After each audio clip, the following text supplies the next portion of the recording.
Good evening, everybody.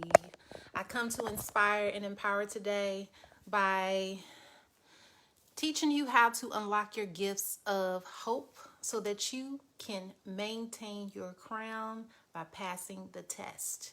And so today I'm going to share with you a story in the Bible about a man who was tested by God, and because he had hope and because he had faith, he was able to overcome and actually not only pass the test but also come up on a come up, if you know what I'm talking about. So he walked away with more than he had because he had faith and he had a trust in the Lord. So let's jump into it. So there's a story in the Bible about Saul and David. Okay. As we know, Saul was a king and David was under Saul. Okay. Most people are familiar with these two characters in the Bible. So we know that Saul was a king, David was under Saul. Okay. Saul was disobedient to the Lord. And so the Lord put Saul on a shelf. He was done with Saul. Saul was disobedient. He did not do what the Lord told him to do. So what happened? The Lord said, I'm done with Saul. And he told Samuel, stop praying for Saul. I don't want to hear about Saul no more. I want to focus on David. Okay. I want David. So I'm Xing Saul out of the picture. I'm done with Saul. So he went ahead and he started to anoint David. And so what he did was he had Saul to assist him with this. And Saul went out and he got David, and David was anointed. And David was given the Spirit of the Lord. Okay. It says that the Spirit of the Lord came upon David. Okay. And Saul actually received an evil spirit from the Lord. So the Lord actually put an evil spirit on Saul because of Saul's disobedience, and he put the Lord's spirit on David. Okay. So David is now in the grace, he's now in the bosom of the Lord. Okay. The Lord is telling him what to do and he's doing it. He's having trust in the Lord. He's showing that he has faith in the Lord, enough for the Lord to choose him. Okay. So this is the setup for the story. This is the setup for the overcoming the test and coming up on a come up, if you know what I'm saying. So Saul goes ahead Paul goes ahead and he starts to do what the Lord asked he to do, because again, Saul flunked out. He didn't pass the test. So the Lord got rid of Saul. He didn't want to deal with Saul anymore. God rejected Saul. And I want to make sure that we get this point very clear, because it's very clear, because we want to make sure that we pass the test. We want to make sure that we don't become like Saul, where we flunk the test or we get rejected by God. It's one thing to be rejected by man, but to be rejected by God is a whole nother story. So Saul anointed David to be king. Okay. And he got the Spirit of the Lord. Now, David went through some trials and tribulations after being anointed by God. Okay. He went through some trials and some tribulations. So you can only imagine that, wow, he had to have some kind of fight in him. And what did he base that on? So Saul went through some stuff he had to go through. One thing he had to do was he had to fight. Okay, so in those days, there was a lot of war going on, and certain people in position had to fight. Okay, there was a lot of wars and things going on there, and he had to fight. And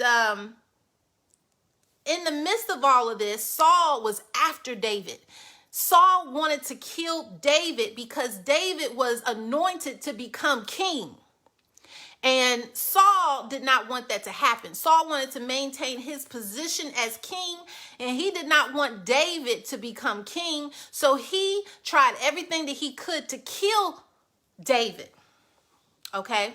So just imagine you're anointed to do something great, and yet while you're anointed to do something great, you have someone after you to kill you in the flesh. Imagine that. So now David and his men, they are in this, they're in a fight. Okay. And in the midst of this fight, their people, when they come back home after fighting, okay, it was David and like 400 of his men out there fighting, okay. And when they came back home, all of their family, all of their possessions was held captive. So when they got back home, there was no one home waiting for them because everyone was taken away. All of their possessions was taken away. So what did David do? Okay, what did David do? Well, David chose to seek out the Lord. That's what he did. He chose to seek out for the Lord instead of going and saying, okay, we got to get back our stuff. We got to get back what's ours. Let's go and fight. Instead of doing that, and let me say this, David was a warrior. David was a true warrior. He was a fighter. Okay, he knew how to fight. So that wasn't the issue. The issue was seeking guidance from the Lord. Okay, so David, he went and he sought guidance from the Lord, and his people were upset with him. These 400 men that fought with him came home to nothing because their wife and their children and their possessions was held captive. It was taken away from them. They were all mad at David. Okay, so now imagine being anointed, and now not only is someone after to kill you, you're being anointed to be king, to reign over everything by God, but not only that, you have someone after to kill you, and also not only after to kill you, but also your own people want to stone you to death because things ain't looking right. All their family has been taken captive after fighting a war with you, David. So they want to kill you, right? They want to kill you, right? So David was going through some trials and some tribulations, all because he was obeying the Lord. So sometimes we think that, oh, because we're obeying the Lord, we're doing what we're supposed to do, that life is supposed to be easy, breezy, and that's just not the case. And it shows in this story that it's not the case. So David's people are they're like, we're going to stone David to death because he put us in this situation. Our family is held captive. They're held captive. Our possessions, we don't have anything. Everything's been taken away because we're listening to David and following David, and he's led us to nowhere. So we're going to stone David. Okay? So, you know how it is when bad stuff happens. God is still sitting on the throne. Okay? Excuse me. God is still sitting on the throne when things happen. And David knew this, so David began to pursue the Lord, okay? And David pursued the Lord and put the Lord first, okay? And he put on an ephod, okay, to seek the Lord. And that's a whole nother topic. The ephod is something that is new to me. I came across it today, and I was like, oh, the ephod. And it's nothing but a garment that priests wear with a gold plate, breastplate of jewels, of crystals in the plate.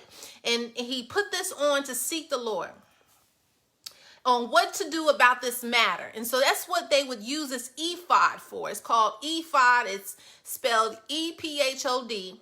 And when they need to seek the Lord on a certain matter, they would put this garment on with this gold plate of jewels.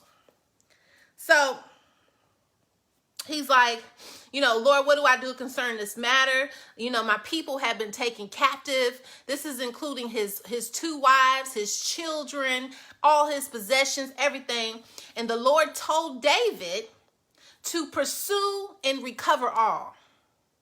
So the Lord told him, go and take back your family and your people and your possessions. Go and recover it all. So the Lord gave him position to go to war, to go to battle, to get back his stuff.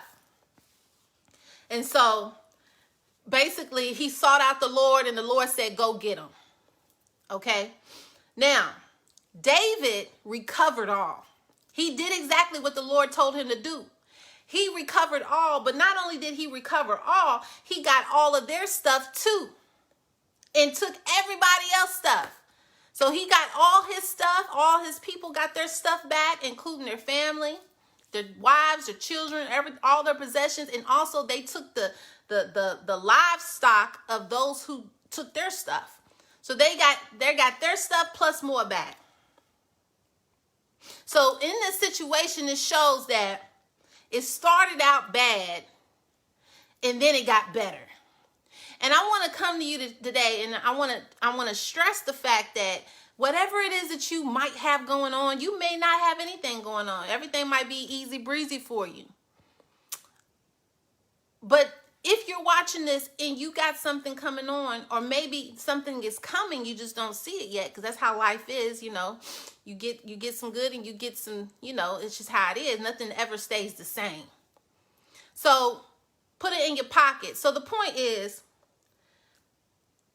you might have a situation that looks bad, and then later on it becomes a good situation, but you just don't see it in that moment that you're in it. Like when David was being sought out by Saul because Saul was trying to kill him, or when his people turned against David and said, "We're gonna stone you to death." I just imagine that you got people trying to kill you because you're trying to do the right thing. But then later on, he got all his possessions back and some. And it just goes to show that if you overcome, the Lord will reward you. And that's what he did with David. He rewarded David because David sought out the Lord on this particular matter. Okay? Instead of going on his own and doing what he felt like doing or what he thought he should have done, he sought out the Lord. So in 2 Corinthians, it talks about how we are the light. The light of the knowledge is in our heart, okay? And that's what David had. He had the light of the Lord. He had the light in his heart, and he had the knowledge of the Lord, so he had enough knowledge to know that I have to seek the Lord out on this matter, okay? And the Lord gives you understanding through his word. So that's what I want to stress, is that we have to learn we have to understand the word of God if we want to unlock our gifts. For instance, how do we unlock our gifts of hope? Well, if we look up the word hope is nothing more than trust. Okay? So I looked up hope, and it says that hope is the confident expectation of what God has promised, and its strength is in the faithfulness. So we know that if you already don't know this, that faith without works is dead. If you scroll through this group, you'll see faith without works is dead. You'll see videos, you'll see images, all kinds of stuff. Okay, resources teaching you that faith without works is dead. Okay, with David's situation, faith, he displayed just that faith without works is dead. He had faith, but not only did he have faith, he had works. He sought out the Lord for guidance. That was his work. Now in Revelations, it talks about how we are going to be judged by our works. Okay? It talks about that. And it also says that you need to hold on that no man take your crown. In this video, you see that I have a crown on my head. Okay? It's nothing but a filter, and anybody can wear the crown. Okay? But in real life, not anybody can wear the crown. You have to hold on to your crown, because there's always some type of situation or some type of spirit, or it's always something. Have you heard the saying, it's always something? It's always something that is trying to come and take your crown. So you have to hold on to your faith and your confidence in the Lord so that you can hold on to your crown. Okay? So in Revelations, it talks about faith without works is dead. Okay? And it says that that the Lord will give every man according to his work. That's what it says in Revelations 22, and it's verse 12, that the Lord will give every man according to his work. Now, I've learned that it's not only the work, it's the faith. They go together. Faith without works is dead. Okay? Faith without works is dead. You've got to have both. You can't just have one. They go together. Okay? So you can't have works and not have faith. It doesn't make sense. Okay? So it also goes on to say in verse 17 of Revelations chapter 22, it goes on to say, take the water of life freely. How do we do that? We do that by obeying the word. We do that, and the word is the Lord. We have to obey the Lord. Not be like Saul, who disobeyed the Lord and was given an evil spirit, okay? We want to be like David, who was anointed to be king from the Lord because of his obedience. You get the life. For instance, David went to the Lord and he said, what do I do about this matter? They took my wife, my kids, everything. The Lord said, go get them. He went and he got them. He recovered all. He got his stuff and some. Okay? That was of the Lord. Take the water of life freely. The water of life is the word.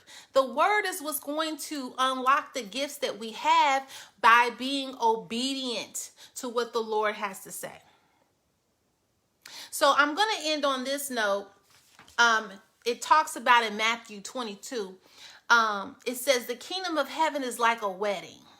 Okay? A wedding thrown for the son, or something like that. And it gives like a wedding analogy. And the wedding analogy, it goes on to say that we have this beautiful wedding. The kingdom is like having this beautiful wedding, and you send out for your people to come to and come to the wedding, an invitation for your people to come to the wedding. But instead of them coming to the wedding, they decide not to come and to go to work and to do all these things. So they don't come to the wedding. And then those who come to the wedding, they come to the wedding in t-shirts and shorts, not even ready for the wedding. So they actually get kicked out of the wedding because they're not dressed appropriately for the wedding. And it says that this is how the kingdom is. The kingdom is many are called, but few are chosen. Just like the wedding. You put out 300 invitations, only a few will attend. Not everybody is going to attend the wedding. This is in the Bible analogy that it's using, okay? That you put out these invitations for the wedding. No one comes to the wedding except those who come half-ass and they get thrown out.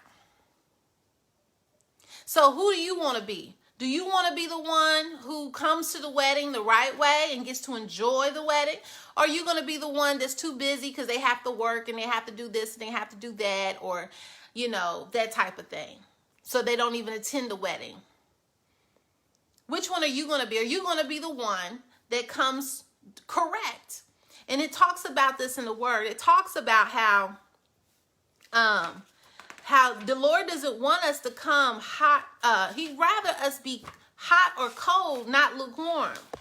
And see, too many people are coming to the Lord lukewarm, and that's why the world is in the state that it is in today. Is that people are coming to the Lord lukewarm. And that's not what the Lord wants. It says in 1 Kings 18:21, it says God wants us to be cold or hot, not lukewarm. Okay? And we need to be obedient to that. There's a choice. There's a test. You're either going to be cold or hot, or you're going to be lukewarm. Okay? So there's a choice. You got 3 choices. A is cold, B is hot, C is lukewarm. Which one are you going to choose today? So I'm going to leave that up to you, and I'm going to end this video on that question.